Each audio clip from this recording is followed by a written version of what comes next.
Hey Addicts, welcome back to another TV show review. This time we're looking at Altered Carbon Season 2. I wanted to talk about this because I think this is my favorite and also hands down the best show on Netflix right now. So we're going to talk about it and give my impressions of the second season. And if I think it stays the champ in my eyes after seeing this second season come back. So with that being said, I'm just going to talk just briefly about the premise of the second season. So after the events of the first season, Kovacs learns that Quill might still be out there and alive somewhere. So in the second season, he's tracking her down as well as avoiding some new and old faces alike. Which, speaking of the new and old faces, I am going to talk a little bit about the new characters and also the actors, just because I think when the second season was announced and the cast was kind of thrown out there for people to see, there was some people worrying about, certain people like the cast or whatever, specifically Anthony Mackie as Kovacs for the majority of the lead. So in this, I think they do a great job of bringing back some of the old characters that we saw in the first season for either cameos or just, some plot things. There is one character that comes back that's more of a plot device for another character that's still here. I'm not going to talk about it in depth, so you're not spoiled anything. But I think the new characters they get to are really well. There's a couple of new characters, such as Chip, played by the woman that I'm sorry, I'm not going to remember her, the actress's name. I do apologize, but she played on Luke Cage as Misty Knight. And then we also get a new AI in this that I think is great. She plays that role really well. And then we get a few other in terms of the villain department that I believe we have seen one of them before, but he's more of a hand-to-hand baddie. And then we get the other actress that plays a villain that is more of the I guess the one that has the numbers and sends all the goons after them. But as far as Anthony Mackie goes, I think he did a good job. I've not been the biggest fan of Anthony Mackie. I've seen a little bit of his work, but I don't know. He just never quite did it for me. But in this, I think he does do a good job of, stretching his range, showing off his acting chops. There is definitely a hint of familiarity in the way that he plays Kovacs from the people that played Kovacs in the first season. But obviously, he puts his own flair on it, has a unique take on it. So that's just given because each actor is going to have their own range and how they deliver lines or the expressions they're able to do and how they're able to really sell that. So for me, he did a good job. Not an outstanding job, not super memorable, at least to me, but I think he did a great job. Still to me, though, is the standout, which was my first favorite or my first pick for person playing Kovacs, and that is Will Young Lee. I think in the first season he was really underappreciated, and I didn't hear a lot of people talking about his performance. So I was really glad to see him come back to play Kovacs as well. And I think people will have a nice surprise in terms of how he comes back and how he plays that role in terms of the story and the plot going.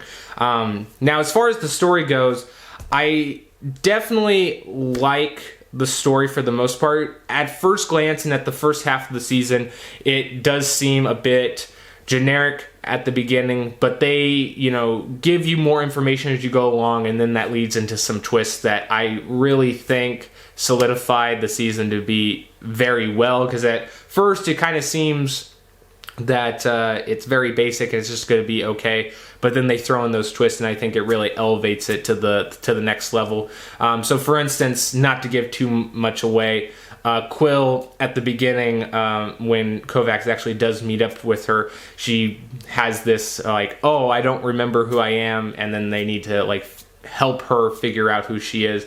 And at first I was like, man, that sounds just like the really generic way of having a character ripped from maybe the main character or another character is important, and then bring them back, and then just have the oh, I lost my memory gig. But they do a good job of not only giving a good reason why that is, but also a good twist that not only adds to the lore of the world, I think, that is in a cool way, but also just a way to really I guess, take the story in a 180 and like who the real baddie or the real threat is going to be.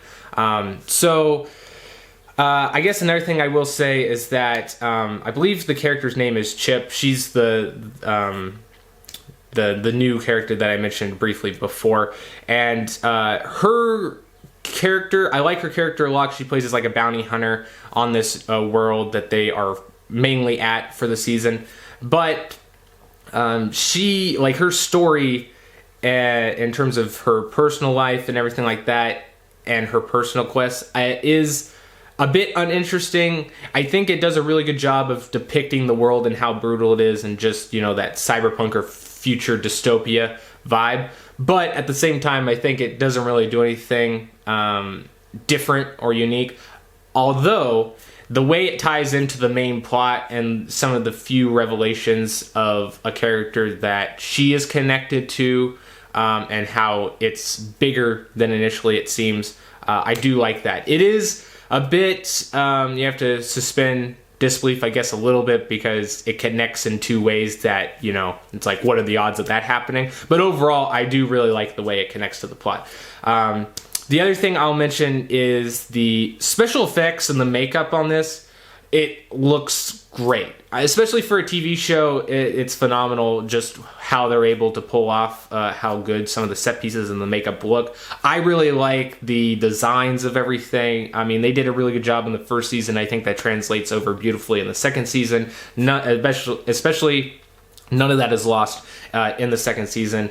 And I think, again, they do a good job showcasing just the different parts of like a cyberpunk or future dystopia that really sell that point. So, you know, for instance, you get the mixture of some of the old world stuff, you know, whether that's kind of in the architecture design or just seeing things like the Nevermore, you know, having that more, I guess, 19th century or 20th century look to it. But then obviously having the sci-fi elements play into it. So they do a good job of showcasing that, as well as I think the nature scenes add to just, you know, getting a great contrast to, you know, all the sci-fi stuff we see, and then getting more of a natural setting. And I think it kind of parallels with the message of the people, or I guess the resistance wanting to fight against everlasting life, or, you know, the stack movement. Now, the only other thing I'll say is just that it's a great show. I highly recommend that you go check it out. Again, there is more standouts, I think, in the older cast, or, you know, characters that weren't necessarily introduced. I think Anthony Mackie is just like in one of those where he's going to get criticism probably anywhere you look at it, just because, you know, there'll be people attached to the people that played that role initially. But I think he does a good job, so you should give him a chance, at least in that. And you'll see some other characters, you know, such as Will Young Lee, that I think will help bridge the gap in, you know, giving you that first season connection. But my rating for this is going to be an FFA. I really enjoyed it. I enjoyed it immensely. I think it is still in my top for Netflix shows. And, you know, again, I can't wait to see what other shows that they make, but I'm really looking forward to the third season.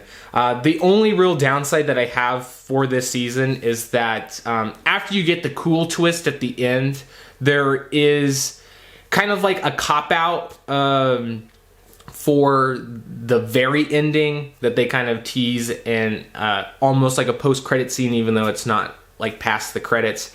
And I didn't necessarily like that because of the route that they have for Kovacs specifically, you know.